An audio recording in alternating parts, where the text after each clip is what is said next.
We promoted this a bit. A little Just bit. as a heads up that this guy was going to be coming on with us. It is officially 6:15 a.m. on Thursday, and it's happening. My guy, Brian Gutekunst, the Packers general manager. What's up, Gutey? Good to see you, man. Thanks for doing this. Oh, no. Hey, thanks for having me on. I appreciate it. First things first, what are you doing at work this early? Like, is this an everyday thing? You didn't do this special for us, I hope. No. Pretty normal. During different times of the season, it's kind of alter a little bit. But this is actually probably for me, when it's quiet like this, when I get most of my tape work done. So it's kind of nice to be in here, and unless I have an opportunity to see my kids in the morning or something like that, then I'll be in here. Yeah, that's funny. You hear that, Josh? We're going to get blamed for the next game because he's not watching tape right now. Right. He's got to be watching film. Instead, he's answering our dumb questions. Goody, thank you so much for joining us this morning. Really do appreciate it. Nice to meet you. So I always thought, hey, if I ever had the chance to ask Goody a question, first one that always popped in my mind was when you are, part of your job is making big decisions that a lot of people are going to hold you accountable for. As someone who can't decide what they're going to have for dinner on a daily basis, much less the decisions you have to do. When you're done making those decisions, like, what's your next move emotionally? Like, do you go into a hallway and just scream or like pace? Or you're just like, oh, okay, all right, we're good. What's that next step for you? Yeah, I think our group here, our personnel group, particularly, and just our whole organization, we're a pretty move forward group. So as soon as these things get done, it's kind of like on to the next, and there's always something else in front of us. I mean, I think when you accomplish something that that may have taken some time, there's a brief moment of kind of satisfaction, and but it's really kind of moving on to what's going on. I mean, there's so many little things that probably aren't talked about by you guys a lot, that happen every day, and so it's really just kind of move forward. I think one of the strengths of our group here, and our organization is that we're always moving forward, not looking back too much. So, but I will say this: it's been a blessing in my life to be part of it, and one of these days I'm going to have to get a real job, but we'll keep fooling them for as long as we can. For as long, yeah, down the road, man. Let's worry about that later. Did you, in 2018, have that moment of pause and go, I worked insanely hard to get here, and it just happened? I was just introduced as the GM of the Green Bay Packers. Yeah. Pinch yourself moment? Yeah, I think I did. I was in the Houston airport. It really wasn't. We weren't really finished yet, kind of negotiating and things. But I think as when you first get into this business and scouting, which is what I am, you're just trying to get yourself to a level where you're respected by the group, and that you're adding something to the group, and being beneficial to the Packers, and all that, and then you kind of, like, when all these things start happening, you start interviewing for jobs and things like that. I guess in my mind, I had moved to a point where I didn't think it was going to be in Green Bay. You know what I mean? So Ted was obviously here, and they were, we were really good, and so I kind of thought this was going to be something that would have to be somewhere else. So I think on the flight back from Houston after everything was done, probably had a little bit of those moments with Jen and I, just kind of, wow, like, this is really happening. And I will say, like, being able to become a general manager with the team that you're already working for, and everybody in the building, such an advantage, just compared to most situations. Yeah, it's so cool. Just to be able, so that was like the dream. Like, when you were going through your, those steps as a scout, and all the way up to having this opportunity, it was always, if I can get it in Green Bay, that's where I want to be.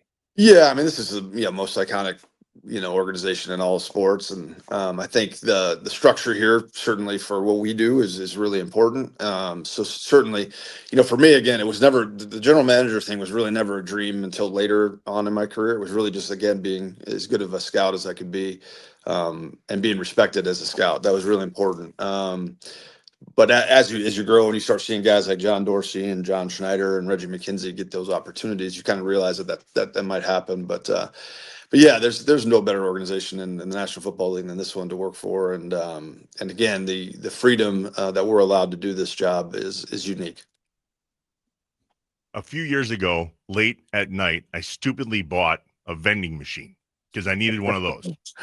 Yesterday, we spent way too much money on Halloween candy, and I have a bit of buyer's remorse this morning. Gutey, you just signed a guy for $188 million. And it's going well, but at some point, do you not step back and go, what is happening? That's nuts. Yeah. The numbers get a little crazy, and you kind of got to, you got to kind of adjust with the time, so to speak. You know what I mean? Because like when you first started, what, a certain level player was making and what they are now is completely different. So you really do have to kind of adjust with the time. But I do think, the one thing, and this went back when I first started scouting, and I think it might have been about a hotel bill with one of the other scouts. But, Ron Wolf said it. He said, "Hey, we're not here to make money. We're here to win."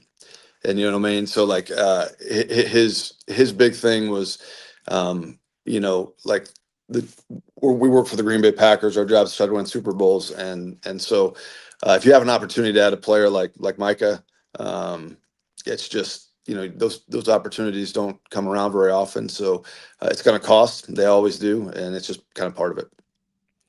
So talking about the salaries and those insane salaries, the World Series is also happening right now. And there's the Dodgers are huge in the news because they spent a boatload of money, way more than any other franchise has in the MLB. And there's no salary cap. And I thought, man, as a GM that's making these decisions that have to play by different rules, right? Because you have to follow all these different guidelines. Do you ever like put yourself in that mindset of, man, wouldn't that be nice if I could just approach a game that way? Or do you agree that maybe baseball should have to play by your guys' rules and have a salary cap?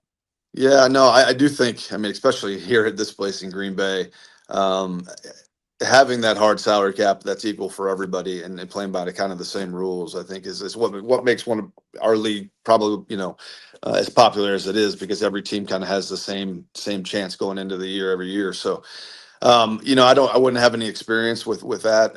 Certainly there'd probably be times I'd love it, because you could try to get as many good players as you can, because one of the toughest things about our job here is that you have to make choices. You can't pay everybody what you feel they deserve. And you end up having to let some players you really don't want to let go because of it. So that's really hard. But I do think, from the league's perspective, and you look at the parity in this league, they're getting exactly what they want from it. That's wild. Gutey, what goes into a day in the life of the GM of the Green Bay Packers? I mean, everybody from the outside looking in knows what you do and maybe has an idea of how you do it, but what is your world like? I mean, you get there early, you watch some film, which was a surprise to me. I got to be honest. I didn't know you still watched film or how much film you watch, but can you take us just through an average day of what your world looks like? Sure, and it's a little bit different between what part of the season we're kind of in. As far as when I say season, the year. But at the end of the day, I'm a scout at heart. That's what I am, and that's the most important thing. And the reason I got hired was to build the football team. So I can never get too far away from that. I do have to protect my time with that, but I got a great personnel staff that sets the table for me. They do an excellent job. So during the season right now, obviously, where it's more about managing the team we have right now, and you are trying to squeeze in some unrestricted free agent work, some college work during the week. But mostly it's about, getting through managing the team, getting through the roster, making sure we got enough guys to practice each week, getting to practice, watching, evaluating the practice tape, and really just supporting Matt and his staff as much as we can during this period of time. Once we get past the season, obviously it flips. It gets a little bit more intense for the personnel staff, and that's where that 4 or 5 months heading into the draft and free agency. That's where for us actually it's a little bit more intense. The hours are a little bit longer, and but again, like I said earlier, man, I've been blessed. I was probably good at two things. I had a little bit of knowledge about football, and I could bartend. And so. Again, one of these days I'm gonna have to get a real job, but I'm gonna try to avoid that as long as I can. 80s rock music connoisseur, though. I don't know if you noticed what song we picked on the way in, man. I didn't. You know what? I wasn't listening. I'm sorry. But what was it?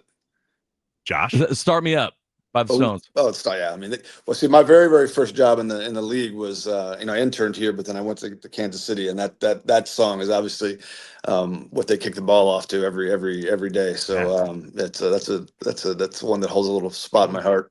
Are you at home or anytime? You still using those bartending skills?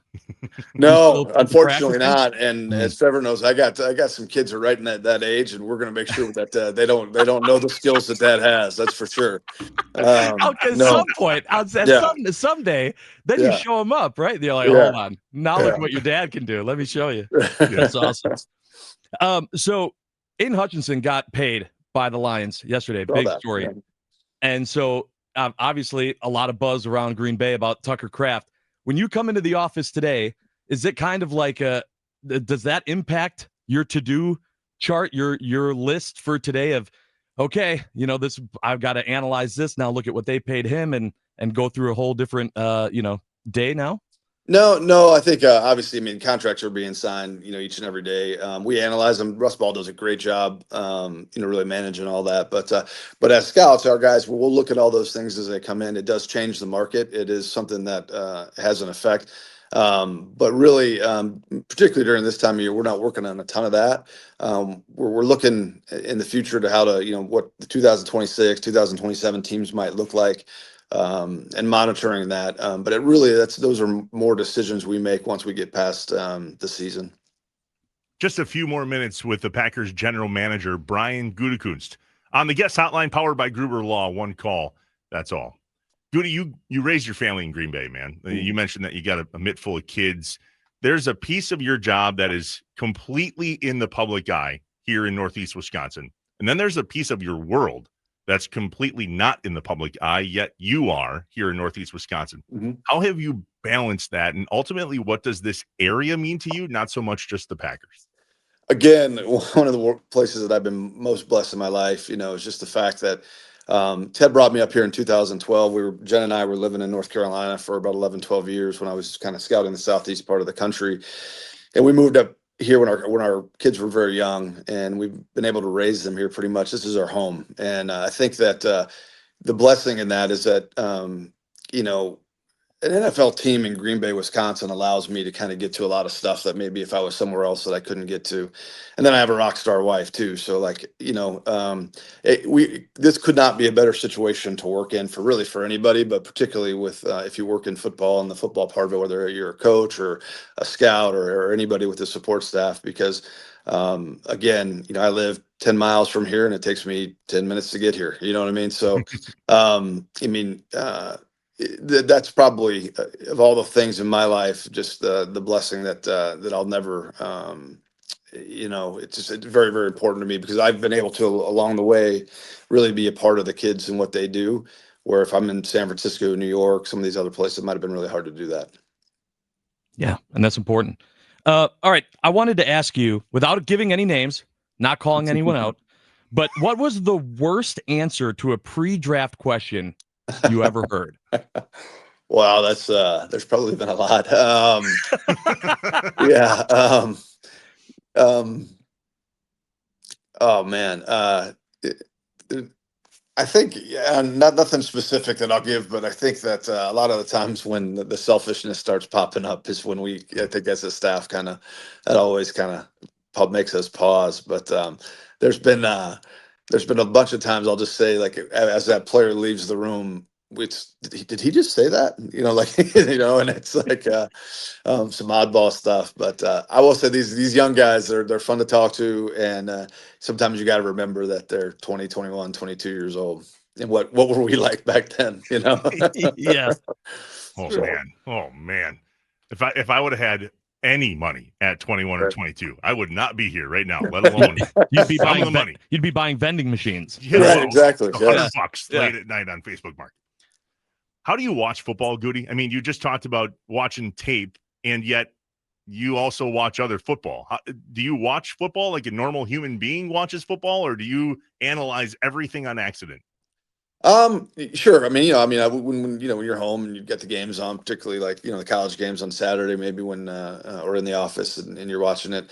I do think it's when you've scouted for 27 years, like everything you look at, you're kind of evaluating to a certain extent. It's just kind of instinctual. But as my kids have grown and been able to watch the stuff with them, I think that's been a lot of fun. As you know, Trevor, Michael's a sophomore and playing right now, so his knowledge of the game is growing. And to be able to sit and watch a game, and not only at home, but even sometimes he'll pop in here and we'll watch some tape together. I think that's it's been really fun. I'm not sure, just with the everything you have to do with this job, that you have a lot of time for hobbies, but when you're not working or spending time with the family, what is it that Brian Gutekunst likes to spend his time doing? Is it, going out golfing or in any bowling leagues? What is it for Brian Gutekunst? Yeah, it's not a lot. I mean, I'm a pretty simple guy. I do like to golf. Terrible at it, and I only get out about 7 to maybe 10 times a year. So that's but that time outside and just kind of being with friends. I got a really good group of college buddies I probably see once a year, and 2 brothers that are knuckleheads that I love seeing, and so that's probably it. But really, I got a full life and can't complain about anything. Yeah, that's ultimately how I know Gutey. Our kids have gone to school together literally since kindergarten. It's kind of fun. Michael has been the all-time quarterback since the boys were in kindergarten, and my son has been the all-time center. That's about it. And he won't like that because he wants to be a tight end, but I'm like, no, we're not doing that. Yeah, I don't know how he selfishly figured that out to be the quarterback for both teams as they played in recess all those years, but I give him credit for it. I mean, it's, particularly for a kid who never really played any organized football till last year, I give him a lot of credit for that. So yeah, man, well, he's pretty good. It's fun to watch. Brian Gutekunst, the GM of the Green Bay Packers, here on Inside Wisconsin Sports with Trevor and Josh. Gutey, there are a lot of questions that we had texted in on our talk and text line, of which we're not going to get to any of them, but there was one. Okay. And so Josh has a buddy named Brian. I do. Yep. And he was like, hey, ask Gutey how to pronounce Ian, and ask him if he would like to be a real Brian with a Y. Is that a thing? Do people... Our trainer, we call him Flea because he looks like Flea from the Red Hot Chili Peppers, but his name's Brian with a Y, and that's just incorrect. I mean, it's not his fault. I mean, he didn't give himself the name, but it's true. But you just don't judge. Yeah, that's good. Stay awesome. humble. Yeah, hear that? You got to stay humble. And we appreciate you. Thanks for jumping on with us, taking some time early in the morning to chat a little football and a little life with us on Inside Wisconsin Sports. I appreciate you. Thank you very much. Yeah, no, appreciate it, guys. All right, we'll see you later. Thanks, Gutey. Brian Gutekunst, the Packers general manager on the Wisconsin Sports Radio Network. He joined us on the guest hotline powered by Gruber Law. One call. That's all.